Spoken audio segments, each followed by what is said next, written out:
নমস্কার দর্শক বন্ধুরা, আমাদের চ্যানেলের নতুন একটি ভিডিওতে আপনাদের সকলকে স্বাগত। বন্ধুরা, আগামী বুধবার মহালয়া। এই দিন আপনারা যত ব্যস্তই থাকুন না কেন, এই দিন সন্ধ্যায় একটি প্রদীপ প্রজ্বলিত করে একটি বার হলেও মুখে আনো মা দুর্গা এই বিশেষ মন্ত্রটি। জীবনের সব দুঃখ কষ্ট দূর হয়ে জীবনে আসবে অপার সাফল্য এবং সুখ। দূর হবে আর্থিক বাধাসহ সকল প্রকার বাধা। মা দুর্গতি নাশিনীর কৃপায় জীবন থেকে সকল প্রকার দুর্গতি খুব তাড়াতাড়ি নাশ হবে। বন্ধুরা, আমাদের সনাতন শাস্ত্রে মহালয়ার দিনটিকে অত্যন্ত গুরুত্বপূর্ণ একটি দিন বলে ব্যাখ্যা করা হয়েছে। এই দিন পিতৃপক্ষের অবসান হয়ে দেবী পক্ষের সূচনা হয়। এই দিন মায়ের চক্ষু দান করা হয়। তাই এই বিশেষ দিনে মায়ের এই বিশেষ মন্ত্রটি যদি সন্ধ্যাবেলা আপনি একটি প্রদীপ প্রজ্বলন করে উচ্চারণ করতে পারেন, তাহলে আপনার জীবনে সকল প্রকার দুর্গতি নাশ হবে, মনে সব মনোকামনা পূরণ হবে। এছাড়াও এবছর মহালয়ার দিন আবার পড়েছে বলয়গার সূর্যগ্রহণ। তাই এই দিনটির মাহাত্ম্য কয়েক গুণ বেশি বৃদ্ধি পেয়েছে। তাই নিজের দুর্ভাগ্যকে দূর করে সৌভাগ্যকে আনতে এই দিন এই মন্ত্রটি অবশ্যই উচ্চারণ করুন। দিনটি একদমই হাতছাড়া করবেন না। শাস্ত্র বলছে, বিশেষ বিশেষ দিনে যদি সেই নির্দিষ্ট দেবতার মন্ত্রকেও ভক্তি ভরে উচ্চারণ করতে পারে, তাহলে সেই মন্ত্রে সকল গুণাগুণ সেই ভক্ত খুব সহজেই লাভ করতে পারবে। অর্থাৎ বছরের অন্য দিনে যদি আপনারা সেই মন্ত্র জপ করে থাকেন, তাহলে সেই মন্ত্রের যতটা প্রভাব আপনি লাভ করবেন, তার চেয়ে অনেক বেশি প্রভাব লাভ করবেন যদি সেই দেবতার নির্দিষ্ট দিনে আপনি সেই মন্ত্রটি জপ করতে পারেন।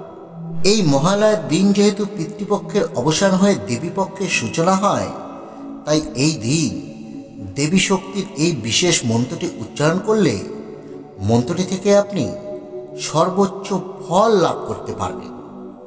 আপনার জীবন থেকে সকল প্রকার সমস্যা বাধা সব দূর হয়ে যাবে।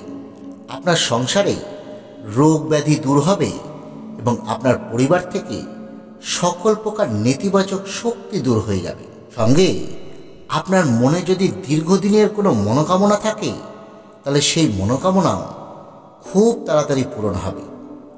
এই মহালয়ার দিন সন্ধ্যাবেলা আপনারা স্নান সেরে শুদ্ধ বস্ত্র পরিধান করে মা দুর্গা বা মা কালী অথবা দেবী শক্তির যে কোনো রূপের ছবি বা বিগ্রহের সামনে কোনো আসনের ওপর বসবেন এবং ধূপ তার সঙ্গে সঙ্গে একটি ঘিয়ের প্রদীপ প্রজ্বলিত করবে। সঙ্গে ভোগ এবং মাকে ফুল অর্পণ করবেন।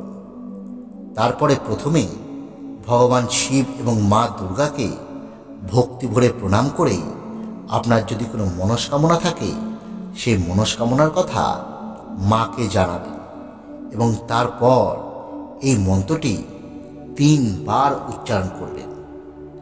মন্ত্রটি হল, সর্বমঙ্গল মঙ্গলে শিবে সর্বার্থ সাধিকে শরণ্যে ত্র্যম্বকে গৌরী নারায়ণী নমোস্তুতে সৃষ্টি স্থিতি বিনাশনং শক্তিভূতে সনাতনী গুণাশ্রয়ে গুণময়ে নারায়ণী নমোস্তুতে শরণাগত দীনার্ত পরিত্রাণ পরায়ণে সর্বসত্ত্বে হরে দেবী নারায়ণী নমোস্তুতে। বন্ধুরা, মন্ত্রটি আমরা স্ক্রিনে দিয়ে রেখেছি, প্রয়োজনে আপনারা কোথাও লিখে রাখতে পারেন। এই মন্ত্রটি দেখেই আপনারা মহালয়ার দিন জপ করবেন।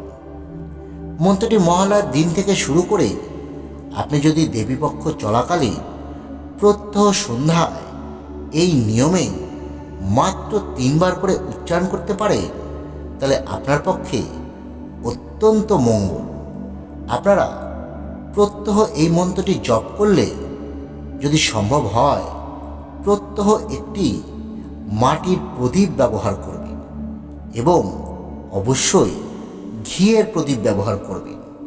যেদিন আপনারা এই প্রদীপটি ব্যবহার করবেন ঠিক তার পরের দিন সেই প্রদীপটি অর্থাৎ ব্যবহার করা প্রদীপটি কোনো প্রবাহিত জলে ভাসিয়ে দেবেন অথবা বাড়ির কোনো স্থানে সেই প্রদীপটি আপনারা পুঁতে দেবেন।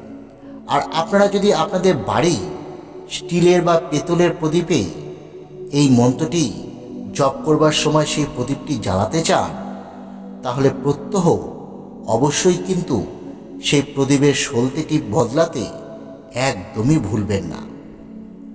যাই হোক বন্ধু, দেবীপক্ষে এই মন্ত্রটি জপ করুন প্রত্যহ। আপনার মনে সকল প্রকার বাসনা পূর্ণ করবেন স্বয়ং মা দুর্গা। ভিডিওটি ভালো লাগলে লাইক করুন, অন্যদের মধ্যে শেয়ার করুন। ধন্যবাদ, সকলে ভালো থাকবেন।